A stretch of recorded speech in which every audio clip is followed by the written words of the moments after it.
за чудесния коментар. Пак ще показвам Алби. Ще покажа много смешни начини и как може да го храна, ако въобще е гладен, защото преди малко яде. Като малко прасенци, което въпреки е нормално за името на видовете. Морски ситчето. Така, той много обича. Вече доста привързан към мене и когато го пусна, ми се качва да ме гужне от краката. Когато го пусна, примерно на земята, съм около него, той ми се качва на крака и се гушка в мен. Като котенце или като кученце, направо да кажа. Малко се спинка, като го гледам. Така. Ще вземете. Ако имате морско свинче, сложете малко магданус, защото това е много любимите им храни. Капете малко и му го дайте до носменцето.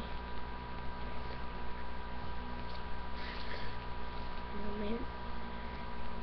Ето така. Оп-оп. Преволя. Не е пликчето. Защото като ми държа мога да нося и той си знае пликчето. Така малко по малко му давайте. Голям сладуре. Така хапа.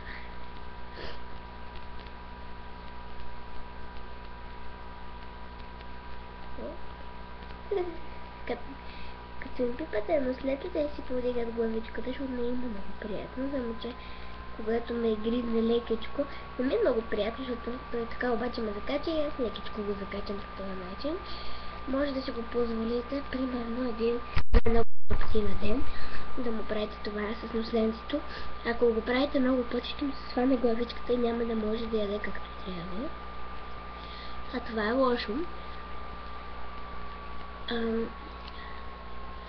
Сега искам да ви покажа всъщност каква привързаност имат морските свинчета към цветята, но ако почва да гризе някоя ваше цвете, не му давайте, защото може да стане много, ама наистина много лошо.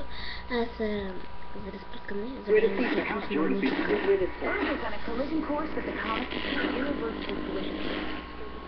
One last time на Ариана Гранде. Ако се чудите защо така бучи, хем в песента има така бучене, хем коланата ми бучи. Не, нещо както ако трепери, може или да му е стилно, или да му е неприятно, но обичат да ги гълят тук по дупетата. Всъщност, малко смешно дума, но нищо. Така, както казах, това вече е Алби. Мога да кажа в повторен път от миналия ми клип, да знаете сигурно, защото го наричам Алби. Защото ето ти очичките му са червени като албинос. На албинос. Това е Алби. Сега, ако искате да направи трик, оставете го да някъде на вас, внимавайте да не се изцвъка. Ще не знаете кога ще изцвъка, където искат. Докато значи да го отдалеча от печето.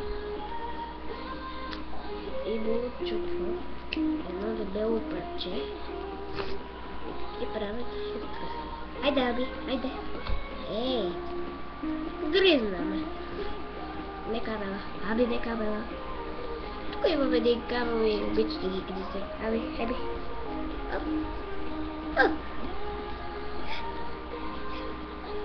Нищо. Нищо да даваш. Той да обича да прави добре. Мързеливичък. Гледай. Не го казвам словото. Много ще го обичам. Мога да кажа дори, че сестра ми също много си го обича. Ние сме много близки. И тя дори го цунка понякога тук по главичката. Няма проблем, ако го цункате по главичката, но внимавайте, преглеждайте го, ако имате кожни проблеми, защото ако го целунате, може нещо да стане сериозно, ако има кожни проблеми. Така че хубаво е поне на година, откакто сте го взели, да ходите на ветеринар, да го преглеждате. Може да не е на ветеринар, но на лекар за животни, да го преглеждате. Ако нещо прави, би трябвало всяка година нещо странно да е направило, но моят скоро почва да, ако много е извън клетката, почва да си върти главата, да скача. Това лекаря ми каза, че е нормално, защото те обичат понякога да си почиват на 15 минути някъде в клетката, защото иначе почват да опознават територията, защото мисля, че това е тяхната клетка.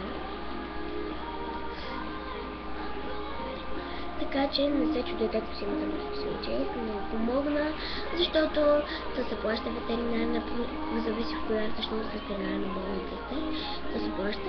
Аз имах преди това друго морско свинче, Пухи я нарекох, и обаче тя, заради това, тя беше възрастна и ядеше наистина много малко и пиеше много малко вода.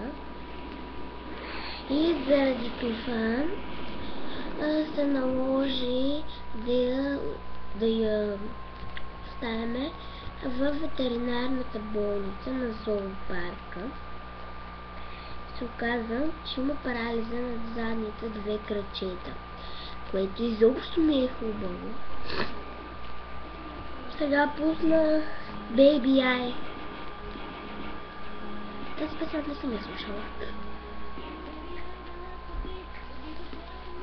Много шосиле.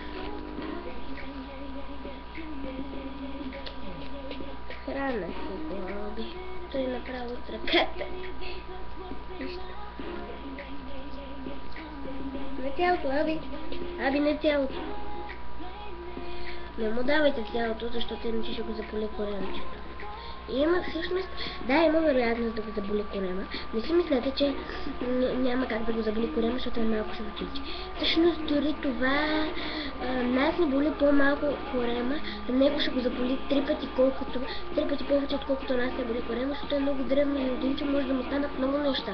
Така че пазете си домашния любимец, внимавайте какво му давате. Той може всъщност да се храни доста често. Има някои хора, които си мислят, просто е така, че не може да му се дава много зелено. Всъщност не е правилно. Всъщност не трябва да му се дава много суха храна, защото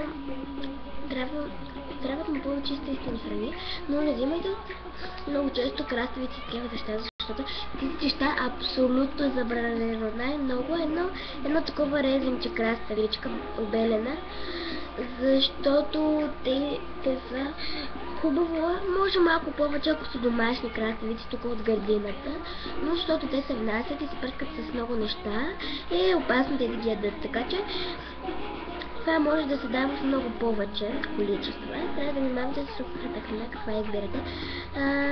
Моята почти на свършване. Те са в едни големи пликове по 9 лева. Скъпички са, но все пак да се храни хубаво. Той много обича такава храна.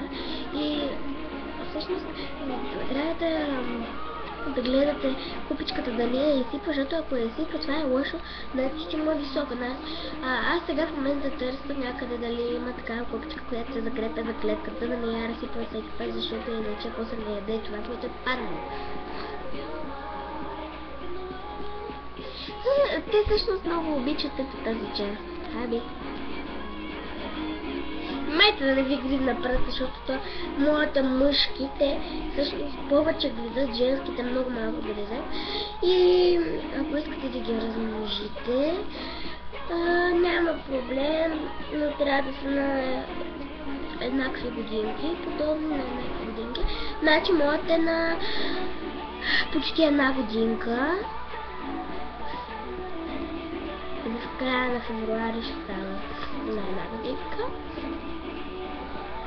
И много се радваме, Ако искате да му направите нещо, попитайте ветеринарен лекар какво може да се направи, защото той не може да яде всичко. Така че ако мислите да му направите някаква торта или нещо подобно, да решите, че нищо няма да му стане, ако е малко.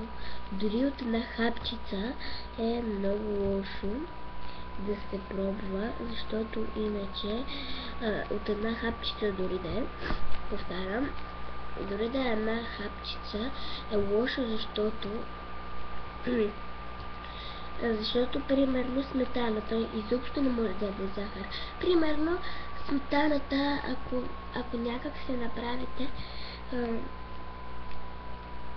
той може да яде сол, това да кажа. Той може да яде нуп сол.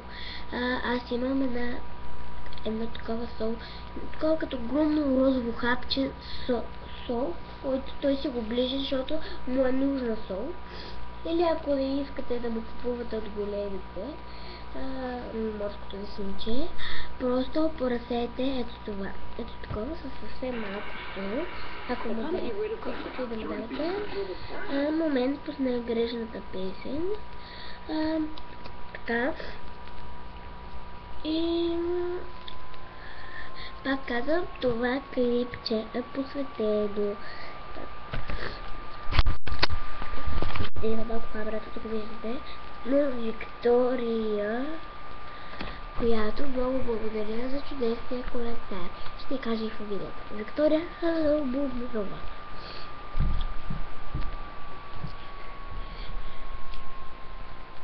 Така, сега искам да ви кажа нещо друго важно, че те не ги насилвайте да пият вода, защото ако забележите, че пият много вода на ден, те могат да пият най-много 100 мл, не 100 мл, бяха 150 мл вода на ден, някъде.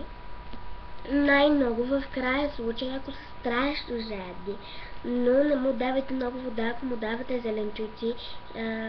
Примерно аз не предпочитам да му давам други зеленчуци, само подправки. Може да му дадете на ден по едно малко резенче ябълка да си хапне, но не му сипвайте много вода, защото в ябълката, ако му давате много ябълки, не се чудете защо не пие много вода. Не му го насилвайте да пие много вода, защото във водата има вода, която му точно водата, която му е нужна. Ако иска малко, ще си пине, но не се чудете защо той не пие никаква вода. Това беше. Много благодаря, така казвам, за чудесния коментар на Виктория Богомилова.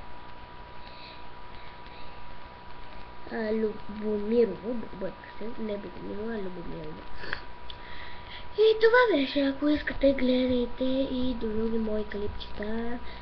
Ще намерите на моя профил в YouTube.